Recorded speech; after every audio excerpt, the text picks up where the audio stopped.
ninggal katresnan minangkani pamundutan. Nggih. Monggo kanca-kanca ingkang rumaos boten betah monggo kula aturi. Ajeng nika medhek liyan ndi kae? Kan becike rasa. Wah, becike wong loro ya monggo nika. Matirta. Kan rasane ra becike dadi becike. Nggih. Atur nuwun. Monggo. Monggo. Ninggal katresnan. Oh niki nembe ngeset Nembe ngeset, Mbah. Jaiponge.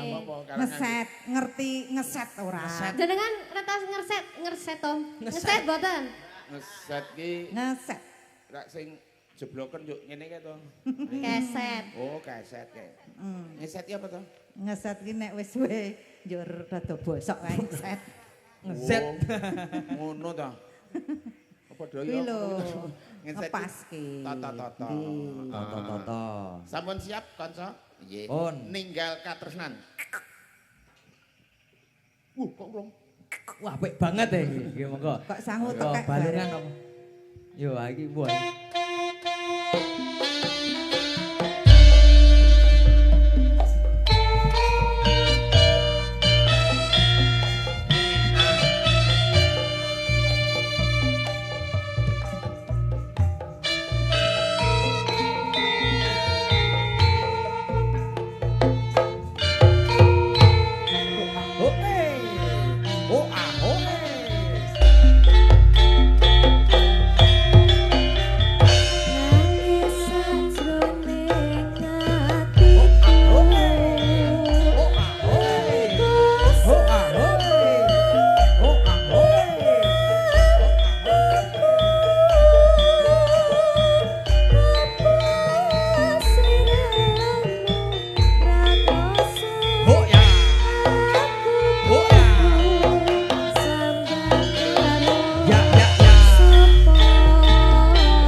Katon. Ayo Mbak.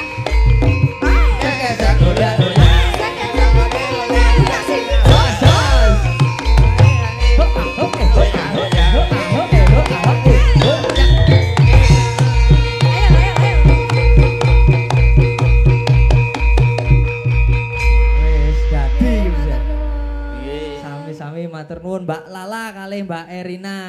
Kaya- Ninggal katresnan. Ya jadilane gua mling ngene iki terus kancaku wis tau ndadi ora eling wit jam 11:30 awan. Ayo nganti ditambani to. Jam 5 sore wis disiram ora mari pakane kembang ora mari. Mboten mari. Ora mari dikuapake ora mari. Lah marine Bareng ditinggal kancane nganggo truk iki ngenteni. jenenge ora ndadi. Nggih. Nggih. Nggih. Winangane Kesenian pamundutan Nggih, rakyat- fragmen. Nggih. Raketang seketik-sekedik. Nggih. Nggih.